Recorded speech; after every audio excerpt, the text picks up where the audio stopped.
Jamais un bâtiment en bois de cette taille n'avait été construit sur une zone sismique en France. Les travaux du hautbois se poursuivent à Grenoble et devraient se terminer fin 2021. Panne d'idées de cuisine après le confinement. L'épicerie de Karine à Uriage en regorge. L'animatrice culinaire Mercotte est allée faire quelques achats. Et enfin, avec notre invité à un mois de la Biennale des villes en transition, nous parlerons de la 7e édition d'Émergence. Bonjour à tous, je suis ravie d'être avec vous pour ce JT du jeudi 18 février. Toutes les heures à partir de 18h, retrouvez l'essentiel de l'actualité du Grand Grenoble. Après la foire de Beaucroissant, la foire des rameaux est annulée en raison de la crise sanitaire.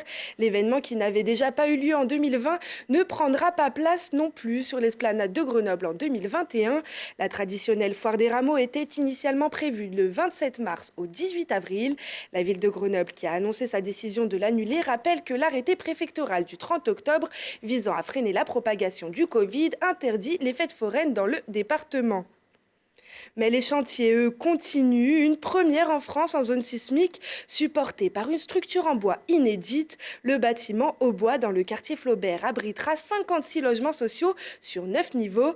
Laurie Bayet est allée voir l'avancée des travaux. Situé au cœur du nouveau quartier Flaubert, au cœur d'une zone sismique 4, le Hautbois est cet immeuble entièrement en structure bois, écologique, passif et performant. Avec son triple vitrage, sa ventilation double flux et son enveloppe de zinc, le bâtiment privilégie des matériaux biosourcés 12 fois plus isolants que le béton et résiste aux éventuels tremblements de terre. Le fait d'être en structure bois, on est plus léger que le béton. Et aussi, on est plus souple. Le tremblement de terre, en fait, c'est un système qui fait vibrer le bâtiment, d'accord ? Et ben, c'est dans les fondations qu'on répond. Or, quand on est dans un bâtiment en béton, on touche le sol sur pratiquement 10 à 12 mètres de profondeur. Sur ce bâtiment-là, on touche le sol sur 1,80 m. En termes d'impact, par rapport à la nappe phréatique de Grenoble, c'est sans commune mesure. On a un bilan carbone formidable, parce qu'on utilise du bois. On ne consomme pas beaucoup parce qu'on est passif. On n'a pas d'impact sur la nappe phréatique. Et en plus de ça, on utilise des matériaux sains. Ce bâtiment collectif propose 56 logements sociaux sur 9 niveaux et fait la fierté d'Actis, le bailleur, à l'origine de ce défi novateur. C'est un pari, on espère que ça préfigure l'habitat social de demain et au-delà de l'habitat social, l'habitat en général. Sur les aspects financiers, il est vrai qu'on est sur un budget qui approche les 11 millions d'euros. Le niveau de loyer pour une famille qui va entrer dans le Hautbois sera le même que sur d'autres programmes qui sont livrés actuellement sur l'agglomération grenobloise. Pour donner un ordre d'idée, sur un logement neuf, un T3 d'environ 70 mètres carrés, on va être aux alentours de 450 €. Et avec, en parallèle, des charges qui vont être réduites au minimum. Après 5 années d'études et 18 mois de chantier, le Hautbois devrait être achevé fin 2021. Sésame, ouvre-toi, ce n'est pas la caverne d'Ali Baba, mais presque. Alors que les salles de restaurant sont fermées, l'épicerie de Karine à Uriage propose des plats de chef à emporter et de quoi sublimer ses repas. Pour l'occasion, elle recevait une invitée surprise, suivie par la caméra de Lucille Dailly. On peut entrer dans une épicerie comme on ouvre une boîte à surprise, car certaines adresses transforment ce petit commerce en terrain de jeu pour vos assiettes. Karine s'en amuse depuis des années. Et pour aller plus loin, elle ose le plat doublement étoilé à emporter, avec la complicité de son ex-mari Christophe Haribert, qui rend sa cuisine accessible dans un territoire si peu réputé pour sa gastronomie. L'Isère est une terre de produits, une terre de chefs, une terre de gens qui font des produits et qui cuisinent de manière magnifique. On est un petit peu les parents pauvres de la Savoie et de la région lyonnaise, mais on se bat, on existe, on est présent et on ne lâchera pas l'affaire. Avec le soutien des voisins, Jean Sulpice de l'auberge du Père Bise et même Anne-Sophie Pic démocratisent ici leur savoir-faire. Et on se défend de parler d'élitisme. Le plaisir est à la portée de tous pourvu qu'on en ait l'inspiration. Acheter un peu moins mais beaucoup mieux, s'autoriser des petits extras, c'est le credo de Karine. Des pâtes, oui, mais sublimées avec une pincée de saveur. On peut faire cuire tout simplement un steak et y rajouter une fleur de sel aux épices grillées ou un poivre merveilleux de Haute-Périphérie. Et puis tout d'un coup, ça fait un plat qu'on n'a pas l'habitude de manger et qui plaît aux gens en fait. Avec quelques petites touches comme ça, d'un piment, d'un sel, d'un poivre, d'une sauce, voilà, avec des choses qu'on vend ici à l'épicerie, on peut se faire plaisir et agrémenter son quotidien de petits plaisirs supplémentaires, effectivement. En confinement, sous couvre-feu ou autre, ne jamais s'ennuyer en cuisine. Parlez-en donc à Mercotte, la blogueuse agitatrice de gourmandise du petit écran fidèle de l'établissement. N'hésite pas à ajouter quelques kilomètres pour faire le plein de découvertes gustatives à Uriage. Moi j'habite en Savoie, c'est à côté quand même, une demi-heure pour venir, c'est rien du tout. Et vraiment, on trouve de tout. Et des choses les plus simples, mais aussi les choses les plus sophistiquées et les plus rares. Parce que c'est pas toujours facile de trouver des produits d'exception, tous réunis dans un même endroit. Donc ça, c'est super. Avec en prime les astuces de chef pour marier les influences et réinventer les classiques, c'est toujours le moment d'en faire tout un plat. Annabelle Breton, bonjour. Mercotte et la pâtisserie, ça vous parle, je crois. Oui, tout à fait. Je suis pâtissière de métier en reconversion professionnelle, donc c'est des noms qu'on connaît bien, ouais. Mais vous n'êtes pas là pour qu'on discute de pâtisserie. Vous êtes adjointe à l'éducation populaire, la jeunesse et la démocratie ouverte. La Biennale des villes en transition débute en avril. Pour cette occasion, la 7e édition d'Émergence proposera des temps de réflexion et d'échange avec et pour les jeunes. Qu'est-ce que c'est qu'Émergence ?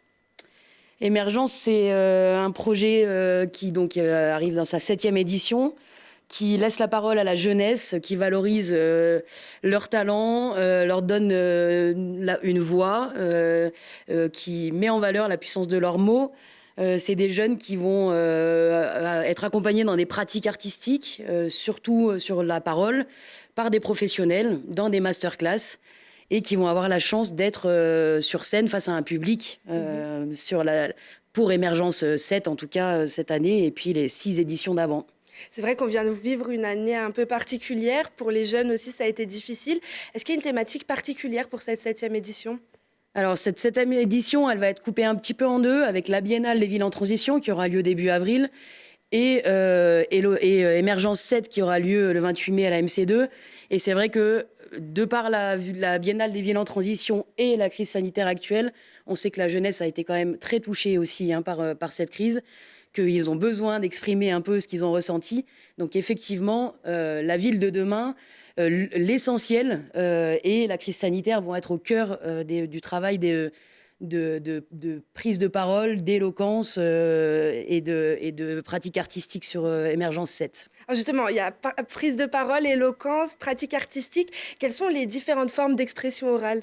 Alors, on est plutôt sur du rap, du slam, l'éloquence toujours, de la poésie. Ça n'empêche pas d'avoir de la danse qui accompagne, etc. Mais on est vraiment sur un travail quand même d'expression et de laisser la parole aux jeunes. Quels sont les intérêts d'Émergence ? Qu'est-ce que ça va leur apporter à ces jeunes ?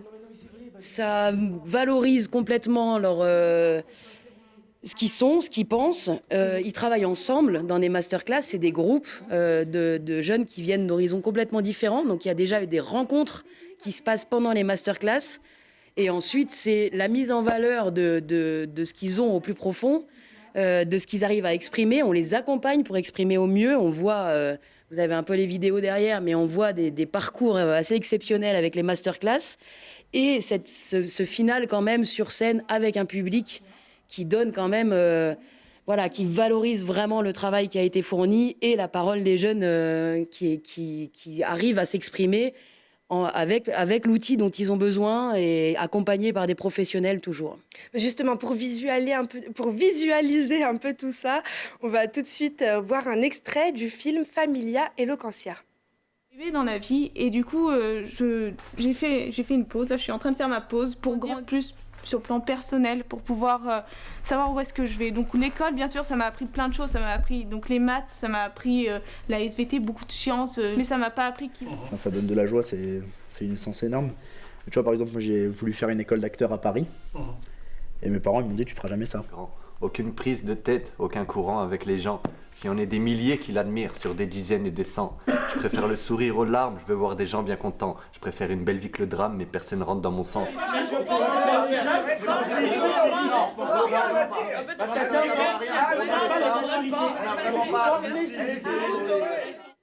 Alors, on voit tout au long du film l'évolution de ces jeunes et la libération de leurs paroles, le fait qu'ils s'ouvrent les uns aux autres. Ça va bien au-delà d'un simple apprentissage de l'éloquence et de la préparation d'un spectacle, en fait. Ouais, complètement.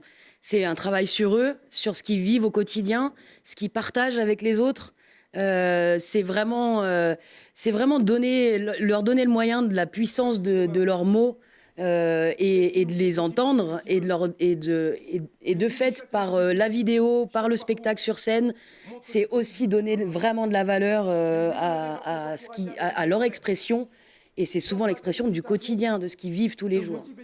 Cette année, avec la crise sanitaire, comment est-ce qu'elle va se dérouler, cette masterclass? Alors, cette masterclass aura lieu déjà courant mars, en visio, 2 heures par semaine.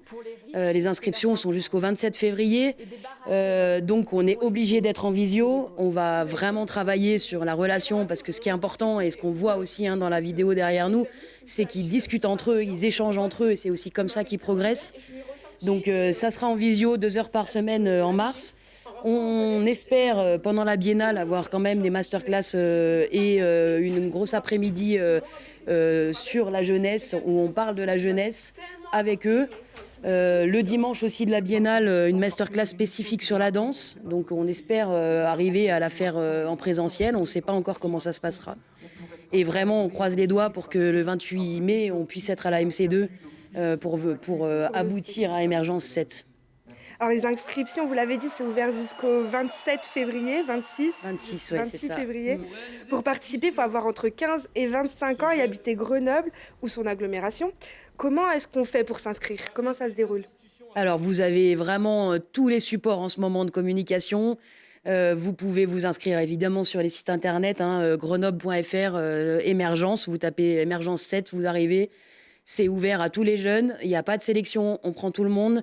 Et après, c'est des groupes de travail par masterclass en fonction.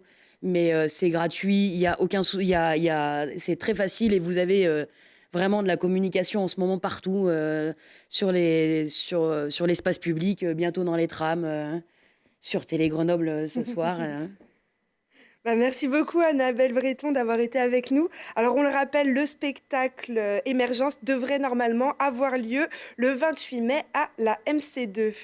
C'est la fin de ce journal. Merci à tous de nous avoir suivis. Rendez-vous demain à 18h puis toutes les heures pour un nouveau point sur l'actualité. Excellente soirée à tous.